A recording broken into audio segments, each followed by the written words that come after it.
with my sweet friend Erin Mace. We met at Community Bible Study, and instantly we just connected. And you have such a sweet spirit, so much so that in my phone, for the longest time, I had just Sweet Erin from CBS, and when I learned her last name, I just kept it Sweet Erin from CBS and added Mace. I love it. Thank you for coming and being here today and sharing your story, which I think is so important now for what all we're going through. Erin is actually a Christian counselor. She is the author of 3 books and wonderful mom, and serves in her community through her church. And her husband is a musician at their church. 2 beautiful daughters, and I just think so much of you. So I'm glad you're here. Yeah. Thank you for having me. The reason why I wanted Erin to come today and sit with us and share her story is because over this whole pandemic time, Glenn and I were actually down in Florida, and I was having a really hard day. And never ever in my life have I had a suicidal thought, but this particular day I needed just space.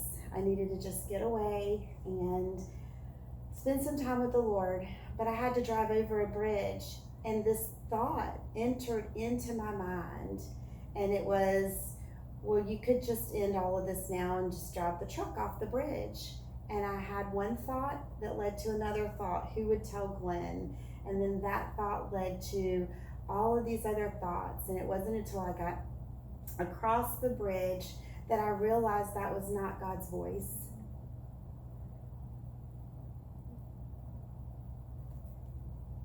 It was hard. And so I went and sat on the beach for a while and just processed through all of that. But I know that if I, who never had those thoughts, had that thought, there are other people out there that are having similar thoughts. And then I remembered your story. And you had those thoughts a lot in your lifetime. Would you please share your story with those that are listening with us today, and let's talk about how good our God is. Absolutely. And what He's brought you through, so that maybe we can help another sister in Christ or someone else process through it and also hear the voice of truth today. Yeah, so I do know that journey, and I know the pain. I know what that feels like, but I also know the victory over that pain. And so that's why I've written and become a counselor and do what I do, because I do want to share that hope, because sometimes we do feel hopeless, like where has all the hope gone? And so, yeah, I grew up as a preacher's kid. So I got pretty good at putting the mask on, and everything's always perfect and great. And I really did. I had a good childhood. I had a happy childhood. I had lots of friends. I always remember enjoying school. And then we moved to Precious Carteret County when I was in 7th grade, which is a hard time anyway for people. But I went from having tons of friends, and I had some here, but it was just very different. And it was okay at first, but then 8th grade got a little harder, and then high school hit, and it was incredibly hard.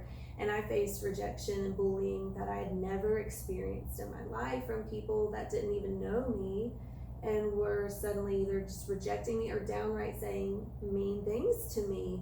And it just became darker and darker in my life.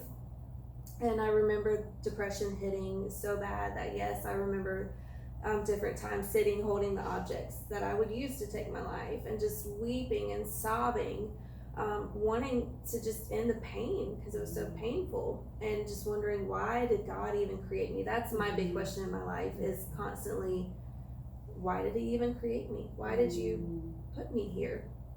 But each time, God, He came through. Either I had a friend call me one time at the right exact moment, or different things happened that He literally saved my life. And during that time period, I turned from God. I was just so angry and hurt, and all those emotions inside turned to the suicidal tendencies, to the anger, and I didn't do it for attention. Sure. I didn't want people to know. My boyfriend knew, but I made him promise not to tell my parents, not to tell other people. It's just an inner battle that I was facing. But yeah, I rebelled, I went as hard as I could in the other direction. But God never left my side. He was always there. His presence never left me, and He made a way. Yeah. When did you finally tell somebody? Because isn't that what the enemy wants? Yeah. He wants us to keep things secret.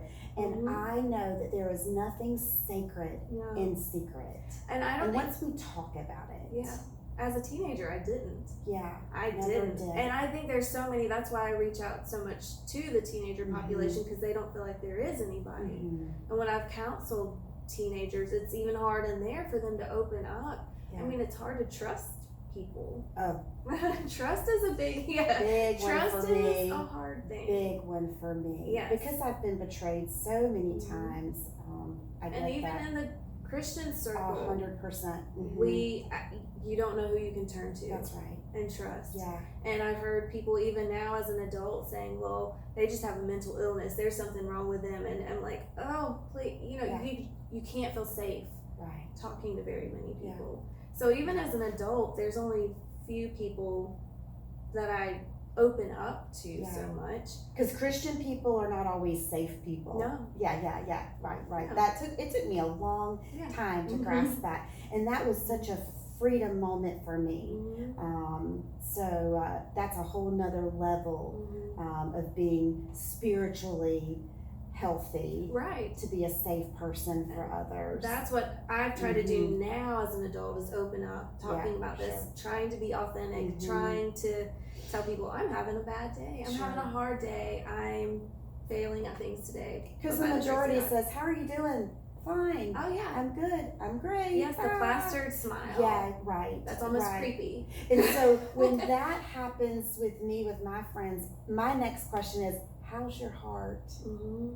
Tell me, how is your heart? Because that is everything. And then usually the conversation will go from that surface to that next level. And so let's talk about the next level for you as far as your transition from high school into college. What did that look like for you?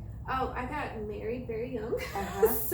But I think that has made us go through the journey together. Sure. And we were both not in great places, but together God drew us closer to Him and to each other. And we were able to pull through together and make big changes in our life, and begin to serve Him with our stories and where we had come from, and realizing the beauty that can come from ashes, and that other people need to hear that truth. So that's when I started Renewed Reflections. 2006 is when I started that, because I wanted to share that hope with other people and let them know there's hope. Those thoughts won't necessarily go away. The enemy still tries to, like I said earlier, he's here to steal, kill, and destroy, and he's doing it as much as he can right now because he's running out of time. But God came, Jesus came to give us life abundantly. And what that looks like, and a lot of people don't know that hope. So just to share that hope doesn't mean I've had a perfect all high since then. Being a Christian doesn't mean everything's going to be perfect. It just means that we know whose voice is who, and who we're going to choose to listen to. It's a choice. It's a choice. Every day. It is a choice.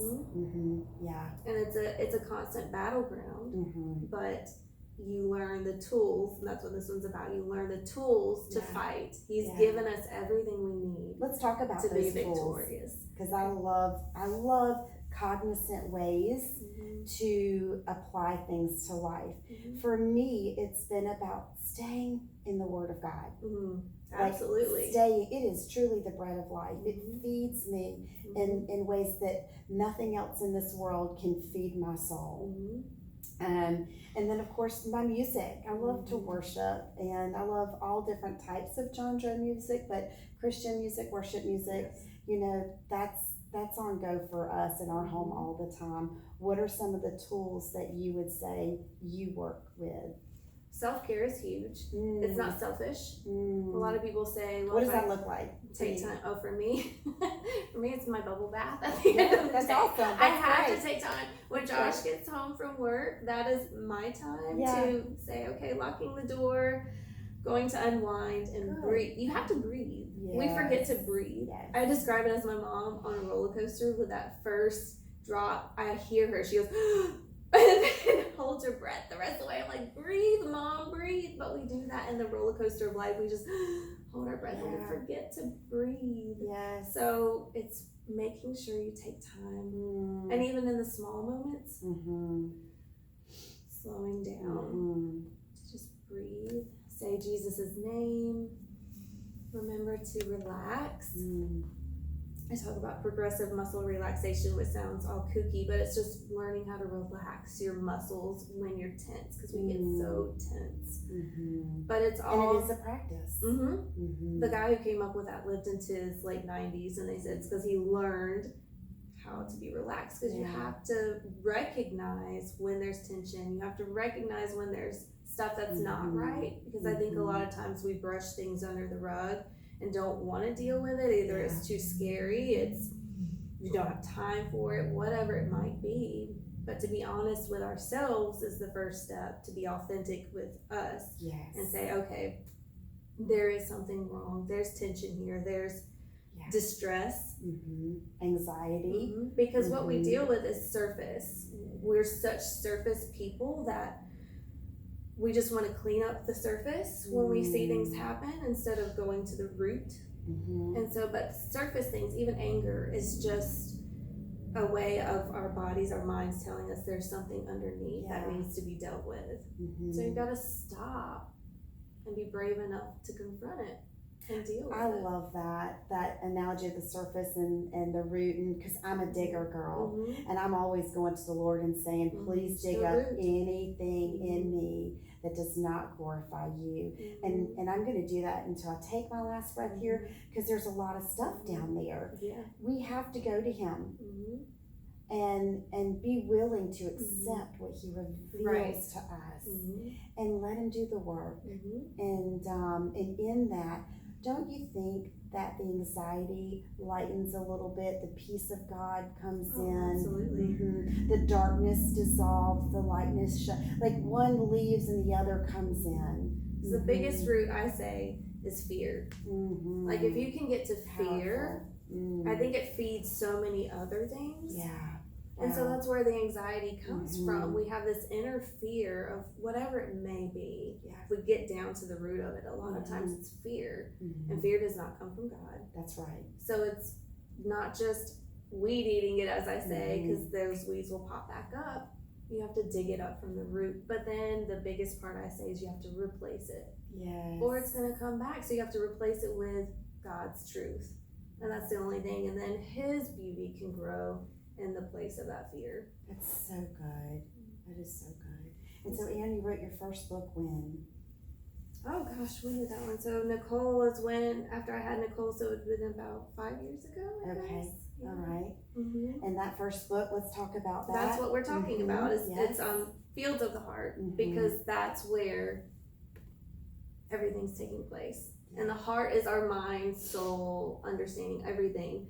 So it's allowing God to cultivate that and to uproot some of that that is causing the distress in our life, so that we can live in that abundant life that he has called us to. So when I was counseling, I'm a hands-on person and analogies, and so many of my clients said, I wish you had it in a book. So I did step by step of how we went through our sessions basically in a book, but it can be applied for anybody. I say if you can think, this works. And it's just going from a roots perspective of how to not just deal with the surface, but to get down to those roots, uproot them with God's truth, replace them with his truth, and live in his abundance. So what did this book teach you? I need to your one takeaway. Read it and reread it. My one takeaway. Because when you write something, it's usually for you. Yes. And then the overflow is for the other person. Right. So. I think it's just a big reminder of the daily battle and the victory with the tools that he has given us through his word, that I can live in victory because of him. And so can you. Yeah. My past is my past. That's right. It tries to show back up, and it has, but he's given me victory, and I can either walk in defeat or walk in victory, all for his glory. Yeah. And then after this book, you wrote a book for your sweet daughter, and then you learned that it actually spoke into women that are my age, and so you decided to, I guess, rewrite and put the adult version at the top and then the children's version at the bottom. Is that how that works? Sort of. I did it all because mainly I think middle school age is the hardest age when we're trying to find who we are. Yeah. So the top part is more for that age, is how I started for the girls that are that age and really trying to find themselves. And that's how it started, the teenage age. And then I had the larger print at the bottom for ones who are like Nicole's age, who's 6, or for parents to read to their children. And then I realized after releasing this that it was impacting the moms who are reading it to their children, who are being filled with tears as they were reading it.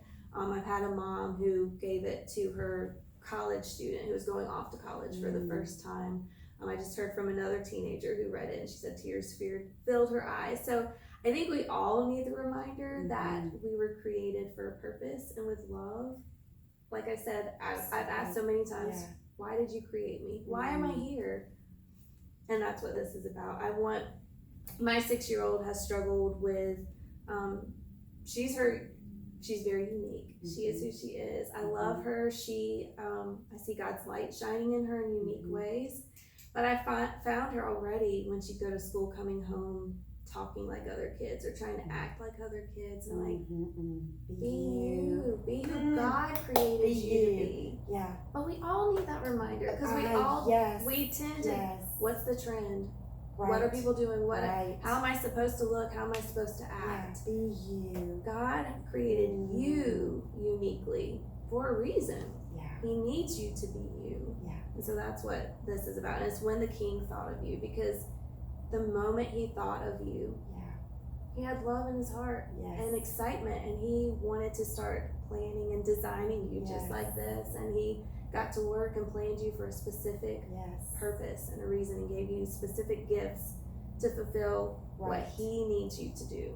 And when we start the comparison, or we start the trends, and we stop being us, then that's the moment that we stop being what he created us to be. And we won't be effective. We won't be effective at all. Yeah.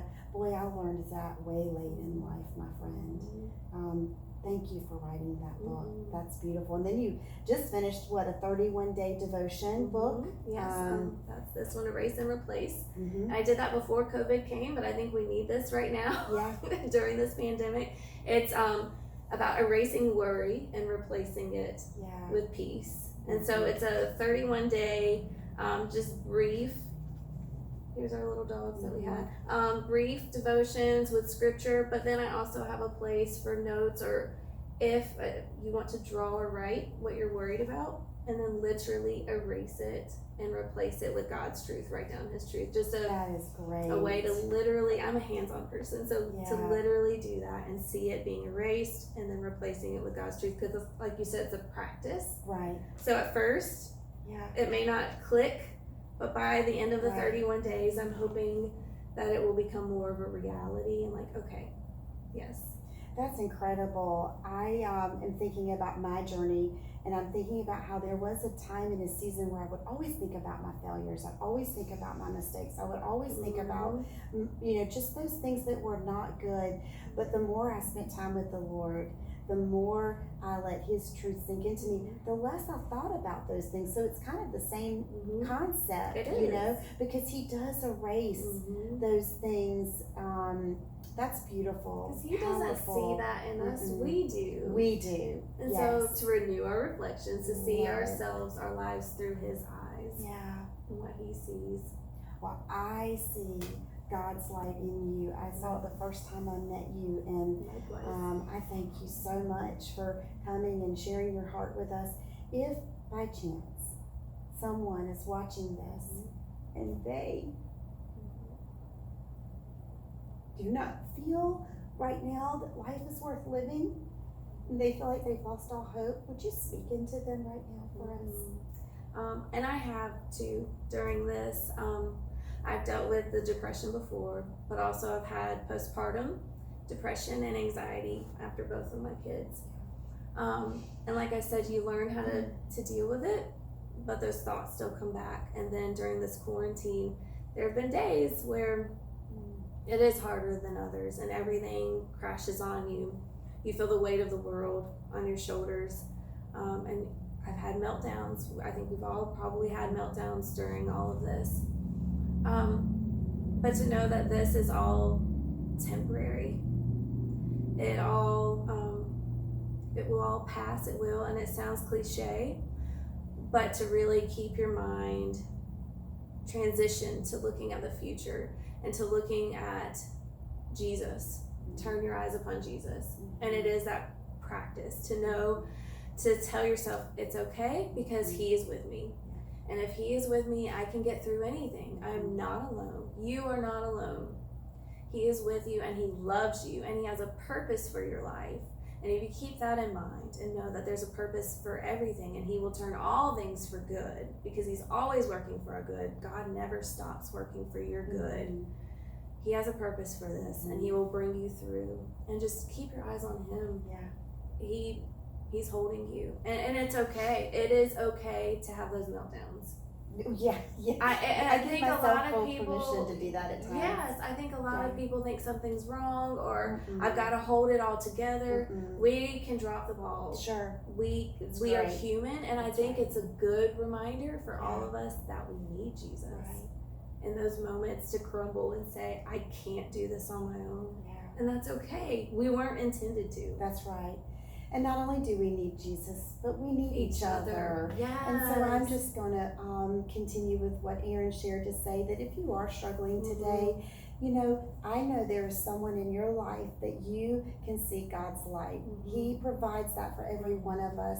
Go to that person, share with them what you are experiencing. Do not hold that inside and find help immediately, whether it's calling the 1-800-SUICIDE line or talking with a pastor at a local church, or like I said, a friend that you know is safe. But today we just want to say, may the peace of the Lord be with you. It is Memorial Day today.